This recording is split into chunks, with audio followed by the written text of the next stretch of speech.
Well,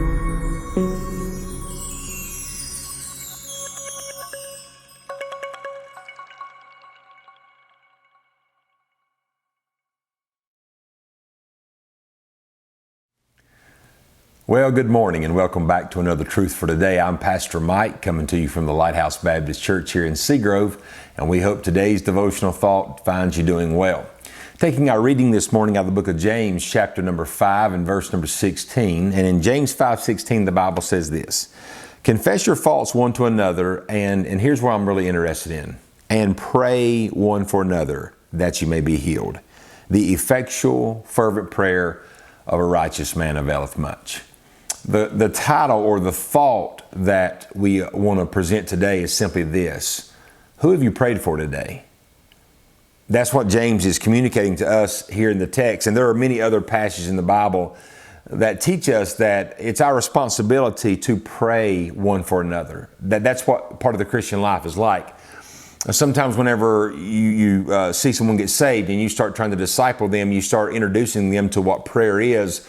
And I've had this question asked to me many times as a pastor. I have the privilege also of teaching the college and career age kids at our church. And you try to keep in front of those folks, those young Christians, that the importance of developing a prayer life. And can I say this, that what you'll find is that if we take that responsibility seriously to pray one for another, that the question won't be, how do you fill up 10, 15 minutes worth of things to pray for? The question will be, when will you find enough time to pray for everything you need to pray for?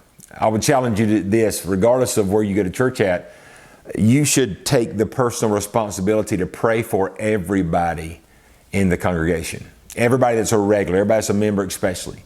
And then when new people start coming, pray for them. Whenever lost people come, if you know someone who knows them, get their name and pray for them.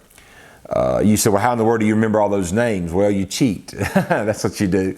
You make a list. I have been praying off of a list, name-wise now, for several years of my life. I mean, I've been saved since 1998. So shortly thereafter, the only way I could remember the names of the people I went to church with, I had to write them down.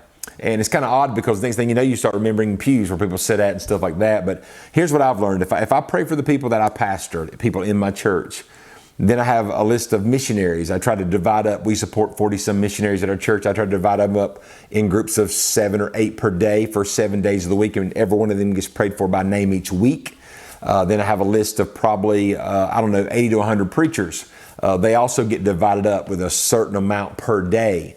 And once you do that, what you're going to find out is that you're going to need some time. It's going to take some time by the time you pray for our country, by the time you pray specifically for your church, and then maybe some preachers that have impacted your life, your missionaries, and then your extended family. I have a list of family and friends that I pray for that don't fall under those other lists that I was telling you about.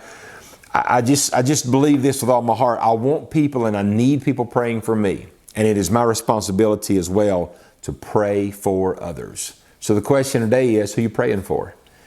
And then if today your list is small or kind of barren, you know what?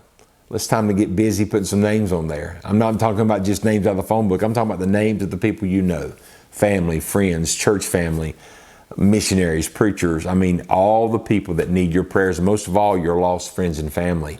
They need you and I to pray for them daily. We hope that today's devotional thought will encourage and challenge one of the most important parts of our lives, our prayer lives.